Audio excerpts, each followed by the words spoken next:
പേരറിയാത്തൊരു ഭക്തൻ ഓർ ഭക്ത ചോദിച്ചിട്ടുണ്ട്, കിണറ്റിൽ വെള്ളം കുറയുന്നു, ഗുരുവായൂരപ്പന് എന്ത് വഴിപാടാണ് ചെയ്യേണ്ടത് എന്നാണ് ചോദ്യം കേട്ടോ. വേനൽക്കാലം വരാൻ പോവുകയാണല്ലോ. കിണറ്റിൽ വെള്ളം കുറയുന്നത് എല്ലാവരുടെയും ഒരു ടെൻഷനായിട്ടുള്ള കാര്യം തന്നെയാണ് അല്ലേ. ഗുരുവായൂരപ്പനെ തീർത്ഥജലം കൊണ്ട് തുലാഭാരം തൂക്കുക എന്ന് പറഞ്ഞൊരു വഴിപാടുണ്ട്. അതിന് 200 രൂപയിലും താഴെ ആവുള്ളൂ കേട്ടോ.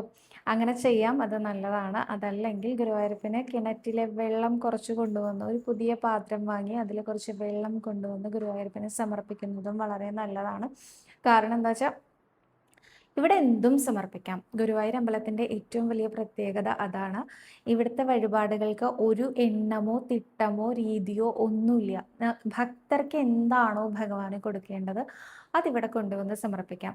നമ്മുടെ ആവശ്യം ഇപ്പോൾ വെള്ളം ഉണ്ടാവുക എന്നുള്ളതാണ്. അപ്പം അതങ്ങനെ തന്നെ പറഞ്ഞുകൊണ്ട്, ഉണ്ണീ കൃഷ്ണ, കിണറ്റിലെ വെള്ളം കുറയണു, എന്താ ചെയ്യേണ്ടതെന്ന് നിശല്യ, ഈ വെള്ളം ഒന്ന് സമൃദ്ധമായിട്ടുണ്ടാവാൻ ഞാൻ എന്താ ചെയ്യേണ്ടതെന്ന് അറിയില്ല എന്ന് പറഞ്ഞുകൊണ്ട് ആ കിണറ്റിലെ വെള്ളം കൊണ്ടുവന്ന് സമർപ്പിക്കുന്നത് നല്ലതാണ്. അപ്പം ഇപ്പോൾ എനിക്ക് തോന്നുന്നതാണ്, ഗോവർദ്ധന ഉദ്ധാരണം അല്ലെങ്കിൽ ഗോവർദ്ധന കഥയില്ലേ, ആ കഥ അനുസ്മരിക്കുന്നത് വളരെ നല്ലതാട്ടോ. നാരായണീയത്തിലെ ആ ഭാഗങ്ങളൊക്കെ അനുസ്മരിക്കുന്നത് വളരെ നല്ലതാണ് കേട്ടോ. ഗോവിന്ദ ഗോവിന്ദ എന്ന് നാമം ജപിക്കുന്നതും ഗോവിന്ദ പട്ടാഭിഷേകം എന്ന ദശകം ചൊല്ലി നമസ്കരിക്കുന്നതും ഒക്കെ വളരെ വളരെ നല്ലതാണ്. അപ്പോൾ ഇതിലേതെങ്കിലും ഒരു പരിഹാരം നിങ്ങൾക്ക് ഉപകരിക്കും എന്ന് ഞാൻ വിചാരിക്കണം കേട്ടോ.